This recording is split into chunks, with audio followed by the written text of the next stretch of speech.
शिक्षा निदेशालय प्रयागराज द्वारा अभी हाल ही में टीजीटी पीजीटी 2021 की द्वितीय प्रतीक्षा सूची काउंसलिंग के लिए कट ऑफ और पूरा कार्यक्रम जारी किया है।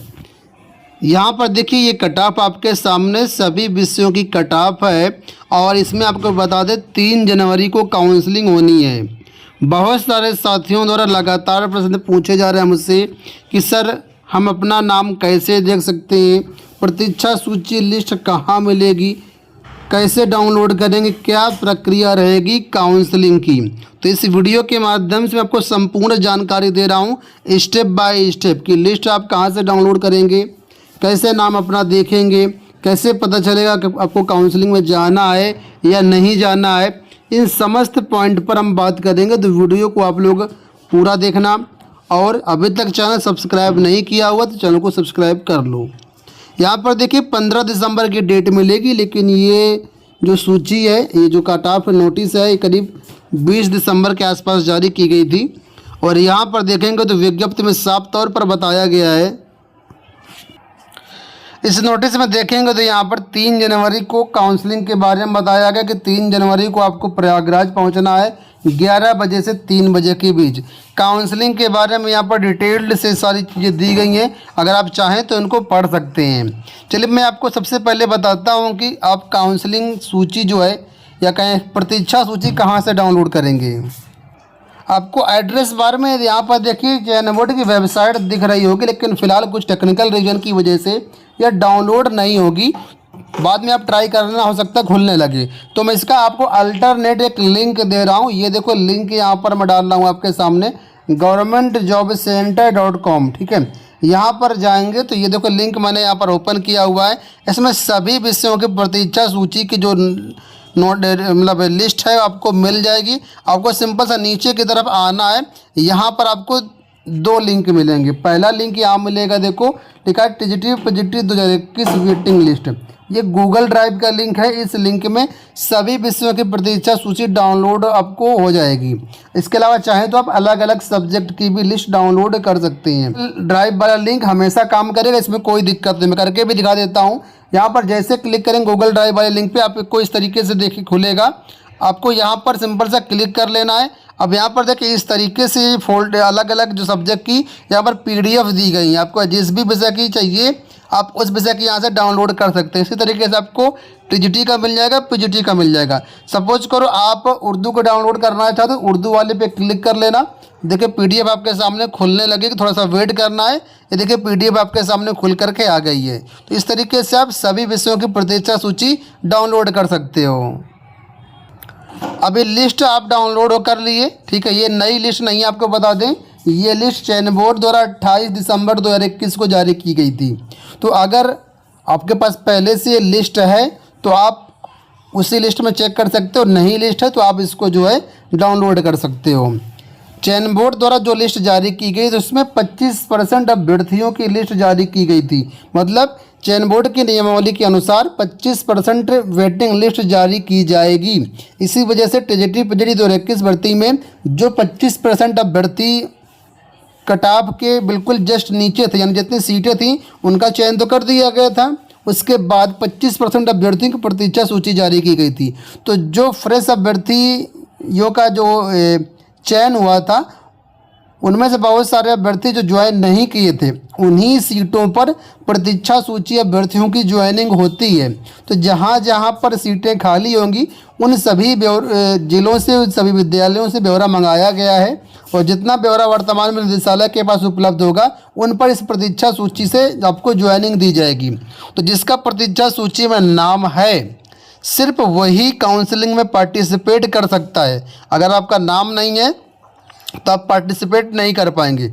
अब यहाँ पर लिस्ट देखिए, सबसे ऊपर देखो यहाँ पर लिखा होगा जिस विषय की लिस्ट होगी, लिखा हुआ है प्रशिक्षित स्नातक उर्दू बालक वर्ग। ये बालक वर्ग की लिस्ट है। यहाँ पर देखेंगे तो सीरियल नंबर 1 पर देखिए लिखा हुआ है, ये आपका रजिस्ट्रेशन नंबर लिखा हुआ है, रोल नंबर लिखा हुआ है, यहाँ पर आपकी पूरी डिटेल लिखी होगी।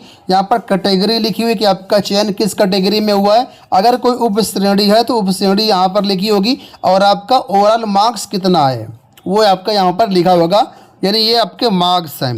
तो ऊपर आपको जनरल की लिस्ट मिल जाएगी, ठीक है। इसके बाद यहाँ पर OBC SC ST इस तरीके से पूरी लिस्ट मिल जाएगी। अब सपोज करो अपना नाम आपको देखना तो चाहे तो आप एक एक करके यहाँ पर देख सकते हो, उसमें कोई दिक्कत नहीं है, स्क्रॉल करते जाइए। अगर आपका नाम है तो बिल्कुल आप काउंसलिंग में जा सकते हैं, लेकिन जो कट ऑफ है निदेशालय ने जारी की है द्वितीय काउंसलिंग के लिए, वो कट ऑफ भी आपको देखना पड़ेगा। तो नाम पहले मैं सर्च करना बता देता हूँ आपको।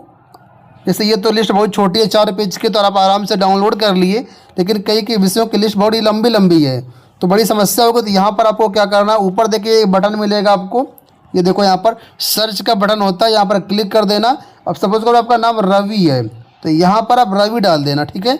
अगर इस लिस्ट में कोई रवि होगा तो सर्च वो करके आ जाएगा, और अगर बहुत ज़्यादा रवि है तो यहाँ पर ये गिनती भी दिखाएगा कि कितने रवि हैं। एग्जाम्पल के लिए मैं आपको दिखाता हूँ। यहाँ पर देखिए नाम, कोई नाम ले लेते हैं, जैसे ये देखिए लिखा है नायब, ठीक है। तो मैं यहाँ पर देखो डालता हूँ नायब, तो जहाँ भी लिस्ट में नायब होगा वो सर्च होकर के आ जाएगा। देखो आपके सामने देखो सर्च होकर के आ चुका है, ठीक है। तो इस तरीके से यहाँ पर अपना नाम चेक कर सकते हो। यहाँ पर लिस्ट देखिए नाम में एक ही है, रोल नंबर डाल सकते हो, रजिस्ट्रेशन नंबर डाल सकते हो, जो भी डिटेल आपके पास अवेलेबल है उससे अपना नाम चेक कर सकते हो। अगर प्रतीक्षा सूची में नाम है तभी आप काउंसलिंग में जा पाओगे। तो सबसे पहले तो आपको नाम चेक करना है। इसके बाद जो ये प्रतीक्षा सूची की द्वितीय सूची जारी मतलब कट ऑफ जारी की गई है, इस कट ऑफ में आपको आना है। अब यहाँ पर देखिए आपको अपना विषय देखना है कि आपका विषय कौन सा है। सपोज करो आपका विषय उर्दू है, जो मैंने आपको दिखाया, ठीक है। तो यहाँ पर देखिए उर्दू, कहाँ पर उर्दू है, तो यहाँ पर देखेंगे इस लिस्ट में उर्दू है ही नहीं। जब उर्दू नहीं है इसका मतलब आपके विषय की सीटें खाली नहीं है, आपको काउंसलिंग में जाना ही नहीं है, क्योंकि सीटें नहीं है तो ज्वाइनिंग कहाँ पर होगी। एग्जाम्पल के लिए मान लीजिए आप ऐसे अभ्यर्थी हैं जो कि कला विषय के लिए अप्लाई करिए थे, TGT कला मान लीजिए, ठीक है। तो TGT कला देखो यहाँ पर मिल जाएगा।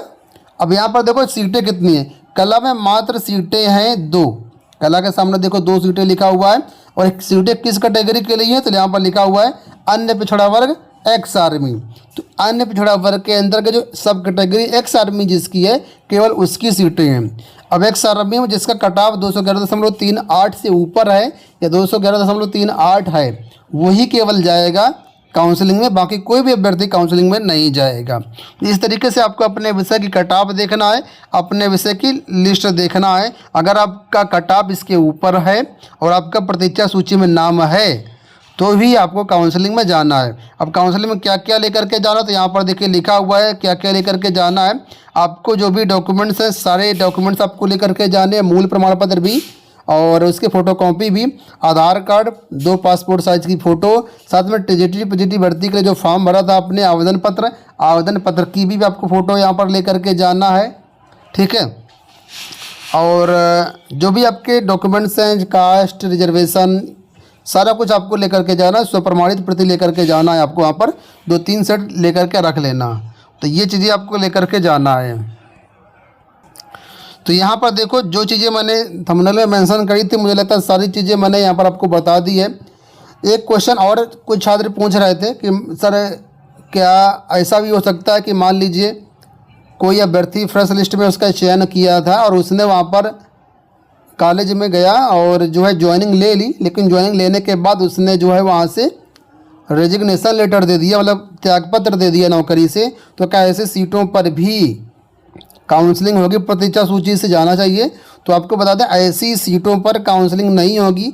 अगर किसी ने ज्वाइन कर लिया है कॉलेज में तो उसकी सूचना DIO निदेशालय स्तर तक जाती है, चयन बोर्ड को भी जाती है, तो पद भरा माना जाता है, उसको नई भर्ती में भरा जाएगा, ठीक है। उस पद पर जो है प्रतीक्षा सूची से ज्वाइनिंग नहीं होगी। कुछ ऐसे भी अभ्यर्थी हैं जिनको जब फ्रेश कॉलेज अलॉट किया गया था तो जब कॉलेज में गए वहाँ विद्यालय में तो वहाँ पर जो है उनकी सीट पर पहले से कोई तदर्थ शिक्षक या वो सीट पहले से भरी हुई है, तो ऐसी सीटों पर क्या होगा, तो आपको बता दें ऐसी सीटें समायोजन से भरी जाएंगी, प्रतीक्षा सूची से नहीं भरी जाएंगी। अब समायोजन कब होगा ये निदेशालय अपने स्तर से करेगा, क्योंकि चयन बोर्ड तो अब एक तरीके से भंग ही हो गया है। निदेशालय समायोजन करेगा, आप लोग निदेशालय से कांटेक्ट करें, निदेशालय आप लोगों का समायोजन करेगा। समायोजन के लिए जब नया अध्याचन आएगा तो नए अध्याचन में जो भी सीटें होंगी तो उसमें पहले आपका समायोजन होगा, उसके बाद जो भी सीटें भरेंगी बचेंगी उसमें फिर विज्ञापन जारी होगा। तो ऐसा प्रावधान यहाँ पर होता है, ठीक है। उम्मीद करूँगा वीडियो पसंद आया होगा। धन्यवाद।